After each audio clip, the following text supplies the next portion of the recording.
તો ગાઈઝ ગઈકાલે આરટીનો બીજો રાઉન્ડની ડેટ પડેલી તો ઘણા પેરેન્ટ્સના મારા પર એસએમએસ આવતા હતા કે અત્યાર સુધી તો અમારું ફોર્મ જિલ્લા કક્ષાએ અપ્રૂવ છે એવું ગ્રીન કલરમાં બતાવતું હતું ને જેવું ડેટ બહાર પડી ને તો એવું બતાવી દીધું કે આપે ફોર્મ કન્ફર્મ કરેલ નથી તો હવે અઘરું જ છે ભાઈ. તમારું ફોર્મ કન્ફર્મ નથી એટલે તમને એડમિશન મળે ના, એ અઘરું કામ છે તમારું.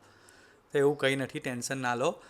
એ ફોર્મ કન્ફર્મ નથી એનો મતલબ એવો છે કે અત્યાર સુધી તમારું ફોર્મ અપ્રૂવ હતું, હવે તમારું ફોર્મ અત્યારે અપ્રૂવ નથી, અત્યારે બીજા રાઉન્ડ માટે ગયા એટલે ફરીથી તમારું રાઉન્ડ ઓપન થયો છે. સેકન્ડ રાઉન્ડ માટે તમે એલિજિબલ છો. એટલે હવે કન્ફર્મ નથી એનો મતલબ કે તમે જ્યાં માનો કે તમને ડેટ આપેલી છે 25, 26 અને 27, 3 દિવસમાં તમારે સારાની પુનઃ પસંદગી કરવી હોય તો કરવાની રહેશે, ના કરવી હોય તો બી કંઈ ફરજિયાત નથી. એમાં લખેલું જ છે, તમે સર્ક્યુલર જોશો ને તો પોપઅપ જે છે એમાં લખેલું જ છે. તમે 3 દિવસમાં કરશો ત્યાર પછી તમારે કન્ફર્મ કરવાનું આવશે, કન્ફર્મ બટન દબાવવાનું આવશે, એમનું કન્ફર્મ થઈ જશે. અને જેને સારાની પસંદગી નથી કરવી એનું બી 3 દિવસ નહીં કરો અને 3 દિવસ પૂરા થશે એટલે ઓટોમેટિક કન્ફર્મ થઈ જશે. એટલે તમારે ટેન્શન લેવાની જરૂર નથી, બધાને જ આવું છે.